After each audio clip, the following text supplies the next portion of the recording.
જય શ્રી કૃષ્ણ મારા વાલા વિદ્યાર્થીઓ, છેલ્લા વિડીયોમાં આપણે સ્વાધ્યાય 6.2 દાખલા થોડાક જોયા હતા. બીજા દાખલાઓ છે એ સાબિતીના છે. સાબિતીના દાખલા આપણે પછી કરવાના છીએ. પહેલાં આપણે ગણતરીવાળા દાખલા અને સમજૂતી પ્લસ પ્રમેય આ બધી વસ્તુઓ, નોંધ, આ બધી વસ્તુઓ પહેલાં લેશું. કારણ સાબિતીવાળા દાખલા છે એ જનરલી ઓપ્શનમાં હોય છે, પણ કરાવીશ ખરી, પણ લાસ્ટમાં આપણે કરશું. ખ્યાલ આવ્યો ને? લાસ્ટમાં એટલે કોર્સ પૂરો થાય ને ત્યાર પછી એમ. એટલે આ ધ્યાન રાખજો એક ખાસ, રાઈટ. તો હવે આપણે આગળ વધીએ છીએ થોડીક થિયરી સાથે. ફરી પાછી આ થિયરી આપણે ટેક્સ્ટ બુકમાં નહીં હોય, જનરલ થિયરી છે આ, કે જે ગમે ત્યાં કામ લાગે. ખાલી ત્રિકોણ પૂરતી નથી. હા, ત્રિકોણને લક્ષીને સમજાવીશ ખરી, પણ ત્રિકોણ પૂરતી નથી. બરાબર? તો જોઈએ, ત્રિકોણની સમરૂપતાના ગુણધર્મો લખ્યું છે મેં અહીંયા. ત્રિકોણની સમરૂપતાના ગુણધર્મો. ખરેખરમાં સમરૂપતા કે એકરૂપતા બેના ગુણધર્મો માટે આ ત્રણેય વસ્તુ લાગુ પડે. શેના માટે? સમરૂપતા કે એકરૂપતા બેમાં લાગુ પડતું હોય. શું છે એ સમજતા જઈએ. તો પેલો ગુણધર્મ લખેલો છે સ્વવાચકતા. સ્વવાચકતા એટલે શું? તો કે પહેલાં એમને સમજાવું કે કોઈ પણ સંખ્યા પોતાની સાથે સરખી હોય કે ન હોય. કોઈ પણ સંખ્યા લ્યો તમે, 5 બરાબર 5 લખાય? લખાય ને? 51 બરાબર 51 લખાય? લખાય. હોય જ. x બરાબર 5 ન લખાય. જોજો, એ તો x નું મૂલ્ય થયું. x બરાબર x લખાય. કોઈ પણ સંખ્યા પોતાની સાથે હંમેશા સરખી હોય ને હોય જ, પોતાની સાથે. એને કહેવાય સ્વવાચકતા. હવે એ ગુણધર્મ આપણે ત્રિકોણમાં લાગુ પડે છે અને પાછું સમરૂપતામાં. શું જો કે ત્રિકોણ એબીસી સમરૂપની નિશાની તમે જોઈ ગયા હશો. આ સમરૂપની નિશાની છે, રાઈટ. આમ ઊંધો નહીં કરવાનો, આ રીતે કરવાનો. સમરૂપ બોલાય આને. ત્રિકોણ એબીસી સમરૂપ. ત્રિકોણ એબીસી હોય જ, પોતે જ પોતાની સાથે સમરૂપ હોય ને હોય જ. હા, ત્રિકોણ એબીસી સમરૂપ બીએસી ન બોલાય, તો એ અલગ થઈ ગયું. આનો અર્થ પેલા બિંદુ સાથે પેલું બિંદુ, બીજા બિંદુ સાથે બીજું અને ત્રીજા સાથે ત્રીજું સંગત છે એમ બોલાય. સમરૂપતાની વ્યાખ્યામાં 2 શરત આવી હતી, ખ્યાલ હોય તો તમને યાદ છે?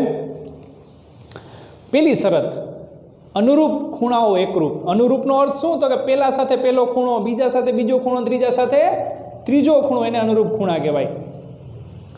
અને બીજી શરત હતી અનુરૂપ બાજુઓ સમપ્રમાણમાં.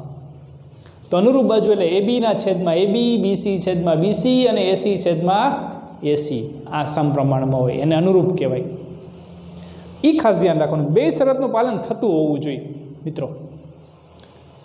ન થાય ને તો ન હાલે. એટલે સમરૂપતા કયો કે એકરૂપતા કયો, આ સાચું જ છે. શું? સ્વવાચકતા, રાઈટ. એમ એબીસી સમરૂપ બીએસી ન બોલાય. સર ત્રિકોણ તો એકને એક જ છે. ના, ત્રિકોણ એકને એક છે, પણ નામ ફરી ગયા. બીએસી ન કહેવાય. શું કહેવાય? એબીસી જ આવશે. ત્યારબાદ બીજો ગુણધર્મ છે સંમિતતા. સંમિતતાનો અર્થ સમાનતા થાય. એને આપણે સંખ્યા તરીકે લઈએ. હું એમ કહું કે x બરાબર y છે, તો y બરાબર x બોલાય જ. એ એકરૂપ થયું, જો સમાન. આપણે એમ કહીએ કે AB બરાબર BC છે, તો BC બરાબર AB બોલાય. ડાબી બાજુ જમણી બાજુ, જમણી બાજુ ડાબી બાજુ લઈ શકો. એ સંમિતતા થઈ, રાઈટ. તો અહીંયા ત્રિકોણ એબીસી સમરૂપ ત્રિકોણ XYZ હોય. જો આ શરત હોય એમ કીધું છે, આ તો પછી લાગુ પડે છે. પેલું હોય એ જરૂરી શરત થઈ ગઈ, તો આમ થઈ શકે એમ. એટલે પહેલાં તો આ 2 ત્રિકોણ કેવા હોવા જોઈએ? સમરૂપ. હું એમ કહું ખાલી AB ને AC બાજુ છે, હવે સરખી નથી એમ ન કહો. તમે કેમ કહો? ए बी અને એસી બાજુ છે એમ કહું, પણ એ બી બરાબર એસી છે તો એમ કહી શકો ને કે એસી બરાબર એ બી છે એમ. તો એના અર્થ કે એબીસી સમરૂપ ત્રિકોણ XYZ હોય તો ત્રિકોણ XYZ સમરૂપ ત્રિકોણ એબીસી કહેવાય. ડાબી બાજુ જમણી બાજુ ફેરવો છો, જમણી બાજુ ડાબી બાજુ ફેરવો, ચાલે. એને કહેવાય સમમિતતા. સમરૂપતા માટે, એકરૂપતા માટે સાચું છે કે ત્રિકોણ એબીસી એકરૂપ ત્રિકોણ XYZ, અહીંયા એકરૂપ શબ્દ આવી ગયો. તો ત્રિકોણ XYZ ત્રિકોણ એકરૂપ ત્રિકોણ એબીસી થઈ ગયું. એક ત્રિકોણ બીજા ત્રિકોણને એકરૂપ હોય તો બીજો ત્રિકોણ પહેલા ત્રિકોણને એકરૂપ છે, પણ ક્રમમાં આ ક્રમ ફેરવવાનું નહીં. ક્રમનું જ બહુ મહત્વ છે. એ સમરૂપ હોય કે એકરૂપ હોય, કારણ આપણે શબ્દ મૂકીએ છીએ અનુરૂપ ખૂણાઓ એકરૂપ એમ બોલીએ છીએ.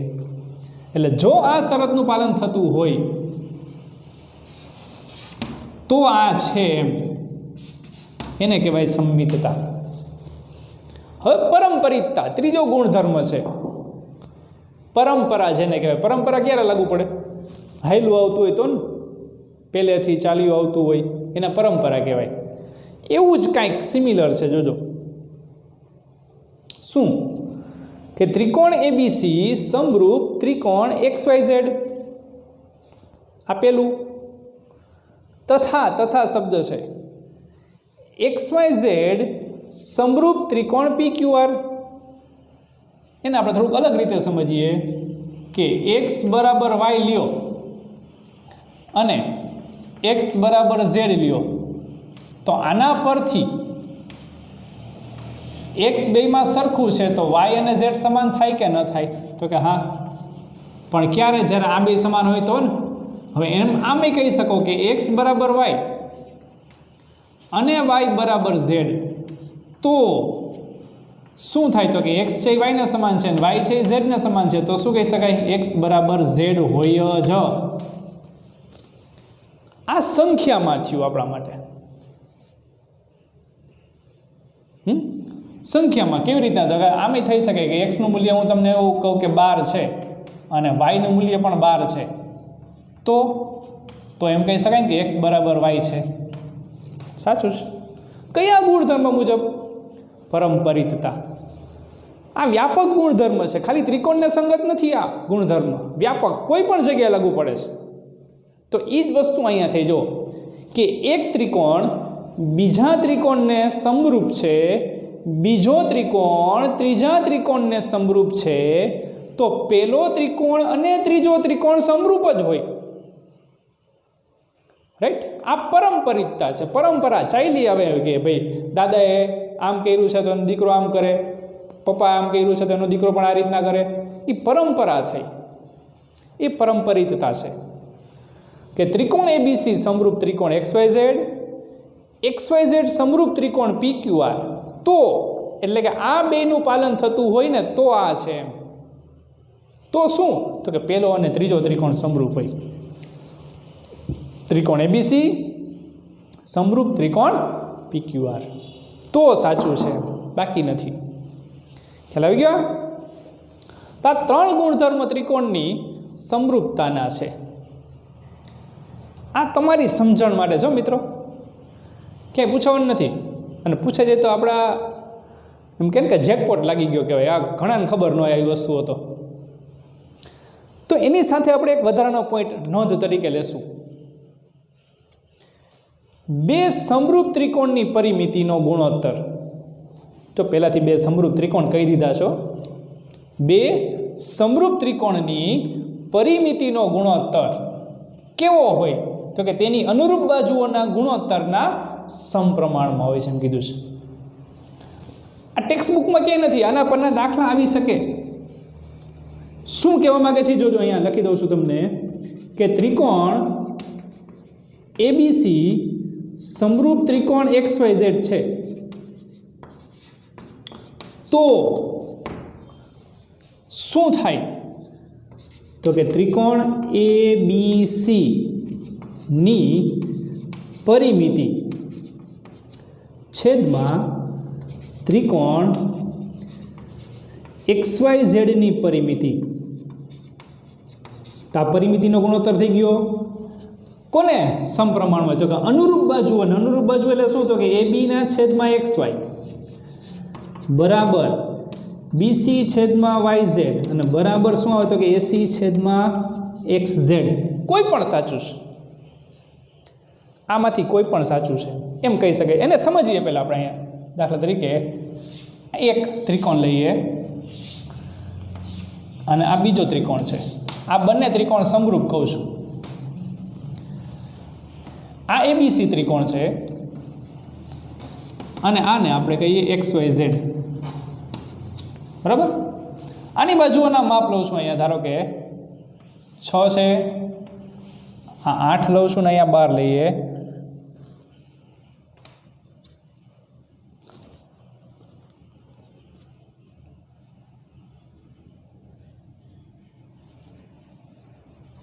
ચલો અહીંયા 8 છે ને અહીંયા 3, 4 અને 6 લઈએ. આ રીતના ગુણોત્તર લીધો છે. AB 6, XY છે 3, BC 8, YZ 4 લીધું છે, XZ 6 અને AC લીધું છે 12. હવે મિત્રો ગુણોત્તર જોઈએ તો શું થશે જોજો. AB છેદમાં શું આવે? તો કે XY. ગુણોત્તર લેવાય કઈ રીતના? તો કે સૌથી નાની બાજુને છેદમાં સૌથી નાની બાજુ ત્રિકોણની 6 ના છેદમાં 6 ન લખાય. અનુરૂપ કોને કહેવાય? સૌથી નાની બાજુની છેદમાં સૌથી નાની બાજુ, સૌથી મોટી બાજુની છેદમાં સૌથી મોટી બાજુ અને વચ્ચેની બાજુની છેદમાં વચ્ચેની બાજુ. એ રીતના જ હંમેશા ગુણોત્તર લેવાય, એને અનુરૂપ કહેવાય. તો અહીંયા લઈએ 6 ના છેદમાં 3 એટલે કેટલું મળ્યું મને? તો કે 2 મળ્યું. ઓકે. બીજો ગુણોત્તર લઈએ BC છેદમાં BC તો શું આવશે? YZ. ઓકે. 8 ના છેદમાં 4 એનું માપ એ 2 મળ્યું. ત્રીજો લઈએ AC છેદમાં XZ તો 12 ના છેદમાં 6 તે પણ 2 મળ્યું. એનો અર્થ કે આ ત્રણેય સમાન છે. કયા? AB છેદમાં XY, BC છેદમાં YZ અને AC છેદમાં XZ. એનો અર્થ કે બે ત્રિકોણ સમરૂપ તો છે, 100% છે. આપણે આ સમજવું છે. ત્રિકોણ ABCની પરિમિતિ અને ત્રિકોણ XYZની પરિમિતિનો ગુણોત્તર આના જેટલો જ થાય છે એમ સમજવું છે. તો લઈએ આપણે કે અહીંયા ત્રિકોણ ABC ની પરિમિતિ છેદમાં ત્રિકોણ XYZ ની પરિમિતિ બરાબર. પરિમિતિ એટલે શું થાય? તો કે ત્રણેય બાજુનો સરવાળો કેટલો થાય? તો કે 6 + 8 અને +12. તો એના છેદમાં ત્રિકોણ XYZ ની પરિમિતિ કેટલી થશે? 3 + 4 + 6, 12 ને 8, 20 ને 6 26, 6 4 10 ને 3 13 એટલે 26 ના છેદમાં 13. કેટલું મળ્યું મિત્રો? 2. બે સમરૂપ ત્રિકોણ હોવા જોઈએ તો પરિમિતિનો ગુણોત્તર જે મળે છે તે જ ગુણોત્તર બાજુઓના ગુણોત્તર જેટલો છે જોવો જોઈએ. તો એના પરથી આ નોંધ લખેલી છે આપણે. પણ શરત આ ખાસ અગત્યની છે કે બે સમરૂપ ત્રિકોણ હોવા જોઈએ. બે સમરૂપ ત્રિકોણની પરિમિતિનો ગુણોત્તર એ અનુરૂપ બાજુઓ જે હોય તેના ગુણોત્તરના સમપ્રમાણમાં હોય છે. તે વસ્તુ અહીંયા અગત્યની છે, આ ધ્યાનમાં રાખવાનું છે. બે તો છે જ શરત, આપણે જાણીએ છીએ. કઈ બે શરતો? તો કે અનુરૂપ બાજુઓ સમપ્રમાણમાં હોય, અનુરૂપ ખૂણાઓ એકરૂપ હોય. આ તો છે જ. બેમાંથી કોઈ એક શરત પાલન થતું હશે ને તો એ બે ત્રિકોણ તો કેવા હશે? સમરૂપ હશે જ. તો એ હવે ચાલો આગળ નવી કંઈક થિયરી જોઈએ આપણે. જો મિત્રો થોડુંક અહીંયા વધારે સમજીએ આપણે કે ત્રિકોણ ABC સમરૂપ ત્રિકોણ XYZ છે.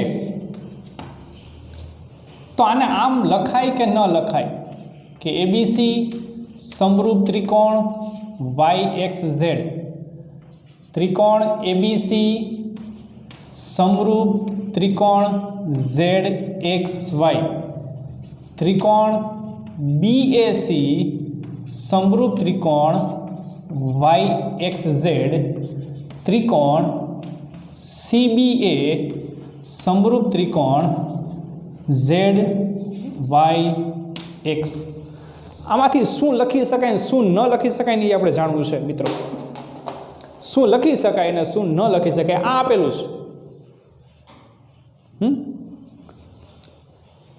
બધા લખી શકાય? લખી શકાતો હોય ને તો કારણ કે એક ને એક જ ત્રિકોણ છે. ક્યાં આપણે અલગ અલગ ત્રિકોણ લીધા છે? આ એબીસી ના એક્સ વાય ઝેડ તો બધામાં ઈ જ છે, કાંઈ અલગ અલગ નથી. ફેરફાર છે. શું ફેરફાર છે એના માટે શરત યાદ રાખવાની છે તમારે બે. એક તો અનુરૂપ ખૂણા એકરૂપ થવા જોઈએ, એટલે કે પહેલા સાથે પહેલું બિંદુ, બીજા સાથે બીજું, ત્રીજા સાથે ત્રીજું બિંદુ અનુરૂપ હોવું જોઈએ, તો જ એ સાચું છે, નહીંતર સાચું નથી. આ શરતનું પાલન થવું જોઈએ. જોજો આમાં એ સાથે એક્સ, બી સાથે વાય અને સી સાથે ઝેડ અનુરૂપ છે ને ખૂણા. હવે આમાં જોવો જોઈએ એ સાથે વાય થઈ ગયું, ન ચાલે, આ ખોટું છે. કોઈ પણ એક ખોટું આવે ને તો પૂરું થઈ ગયું. એ સંગતતા સાચી નથી આપણા માટે, ખોટી થઈ ગઈ. એબીસી ને સમરૂપ ઝેડ એક્સ વાય લખાય? તો કે ના, એ પણ ન લખાય. કેમ? તો કે એ સાથે ઝેડ થઈ ગયું. જો બી સાથે વાય, તો આમાં બી સાથે વાય હતું, હા છે. એ સાથે એક્સ, તો એ સાથે એક્સ છે, હા. સી સાથે ઝેડ, હા, એટલે આ છે, તો આ લખાય, આ સાચું છે. કે અહીંયા ક્રમ ફર્યો તો અહીંયા પણ ક્રમ ફરી ગયો છે, તો આ સાચું છે. કે બીએસી સમરૂપ ત્રિકોણ વાય એક્સ ઝેડ સાચું છે જ. તે મુજબ જ સીબીએ લખું છું, સીબીએ, તો અહીંયા ઝેડ વાય એક્સ આવવું જોઈએ. છે અહીંયા? તો કે છે.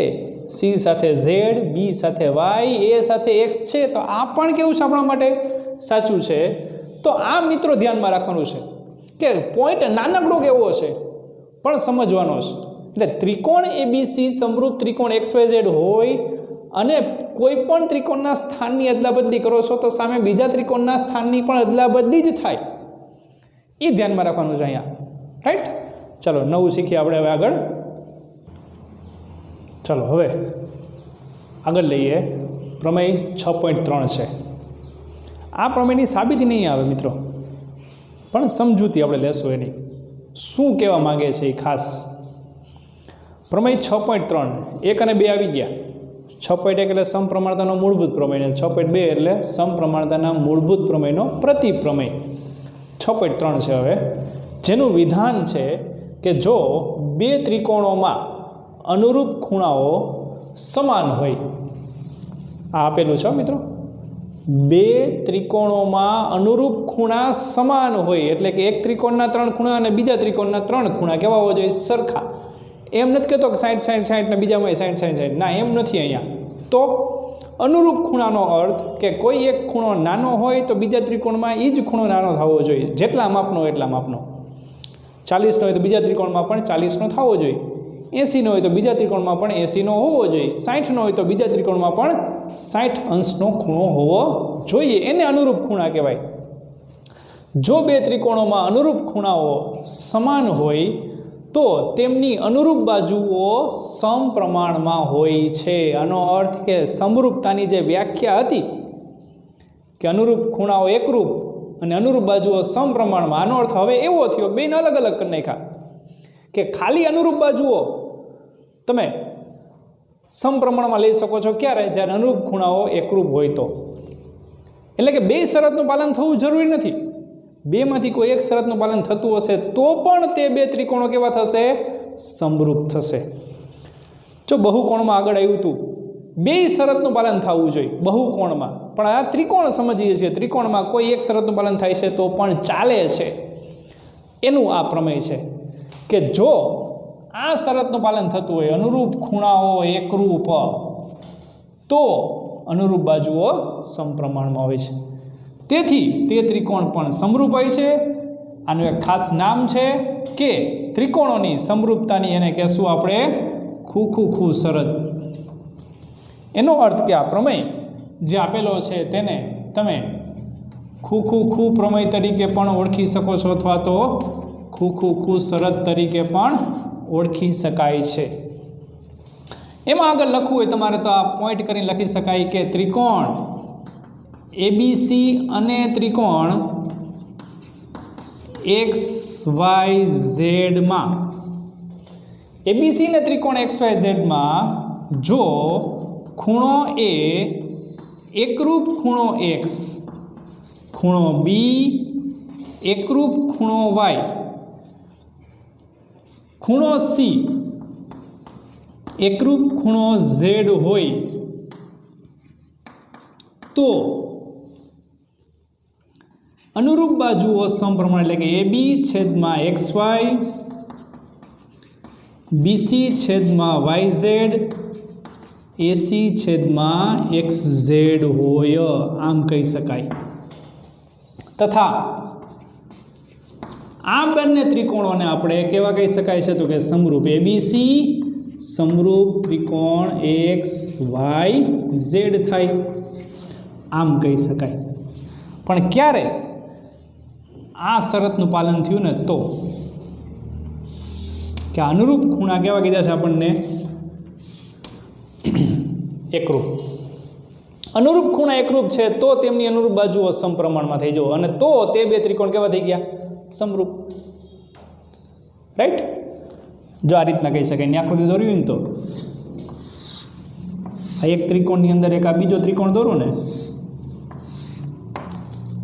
એટલે આ અનુરૂપ થઈ ગયા. જો આ ખૂણો સાથે આ ખૂણો હંમેશા એકરૂપ જ થશે. આકૃતિ દોરતી વખતે ધ્યાન એ રાખવાનું કે આ બંને બાજુ સમાંતર થવી જોઈએ. રાઈટ, એટલે આ ખૂણો કેવો થશે સરખા અને આ ખૂણાનું માપ કેવા થશે સરખા થશે. તો અનુરૂપ ખૂણા સરખા થયા. જો તો અનુરૂપ બાજુઓ પણ શેમાં થઈ જશે સમપ્રમાણમાં. તો એ બે ત્રિકોણ કેવા થઈ ગયા આપણા માટે સમરૂપ. એ વસ્તુ છે આ, એને કહેશું આપણે ખૂ શરત.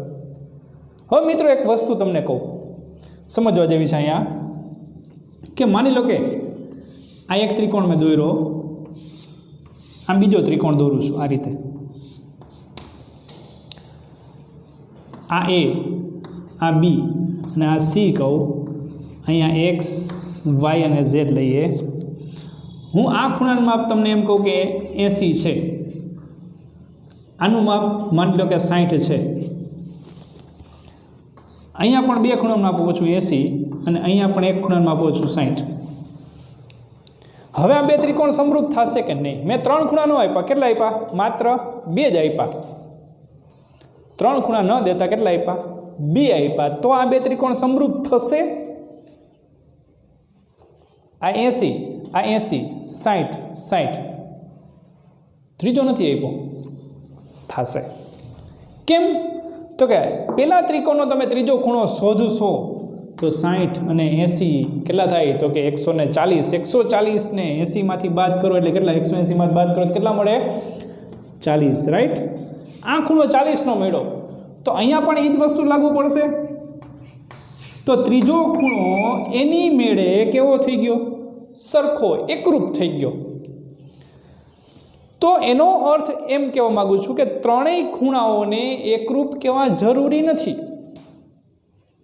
3 માંથી કોઈ બે ખૂણા જો સમાન હશે બે ત્રિકોણમાં, સમાનનો અર્થ 80 સાથે 80, 60 સાથે 60 હોવો જોઈએ.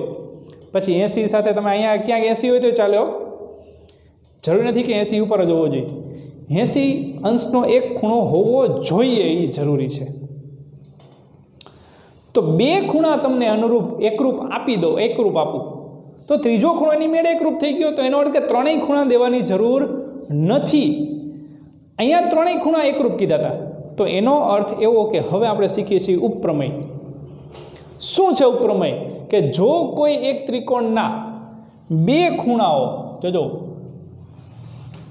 એકરૂપ અનુક્રમે બીજા ત્રિકોણના બે ખૂણાઓને સમાન હોય, એક ત્રિકોણના બે ખૂણા બીજા ત્રિકોણના બે ખૂણાઓને સમાન હોય તો તે બે ત્રિકોણો કેવા થઈ ગયા આપણા માટે? સમરૂપ હોય છે.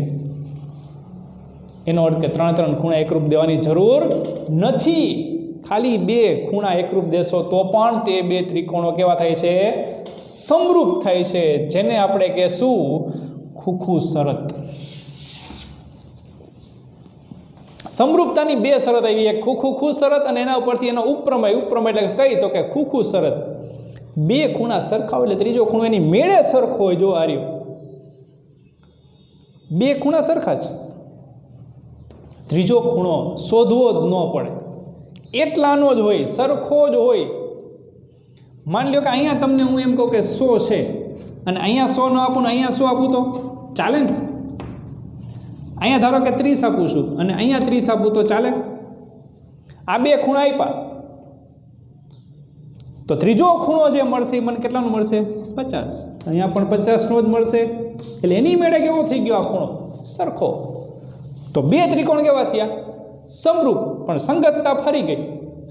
ABC ને XYZ ન લખાય, એ સાથે કયો આવ્યો? Z, તો એ લખાય. પણ બે ત્રિકોણ સમરૂપ તો થયા ને. એટલે આ શરત હવે કામની આવશે, ખૂખું શરત, કે જ્યારે જ્યારે ત્રણ ખૂણાઓની વાત છે એની જગ્યાએ તમે બે ખૂણા ખાલી એકરૂપ દર્શાવી દો છો તો પણ તે બે ત્રિકોણો કેવા છે? સમરૂપ ત્રિકોણો છે ને છે જ. એ છે આપણા માટે ત્રિકોણની સમરૂપતાની ખૂખું શરત. આ જ પ્રમાણ લખી શકો. સમજી ગઈ વસ્તુ? આ ઉપપ્રમેય તરીકે છે કે ત્રણ ખૂણાને તમે સરખા ન દર્શાવતા બે ખૂણા ખાલી દર્શાવી દો તો પણ ચાલે. મિત્રો, આ વસ્તુ શીખવાની છે અહીંયા. આ થિયરી જ કામની છે આમાં. સમજાય છે આ વસ્તુ? તો હવે આ સમજાઈ ગયું હોય તો આપણે નવા વિડીયોમાં ફરી પાછા કંઈક નવી થિયરી સાથે મળશું.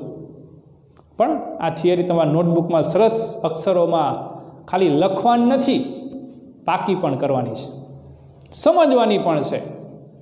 તો સમજીને ફરી પાછા આપણે નવા વિડીયોમાં આગળ મળશું. જય હિન્દ, જય ભારત.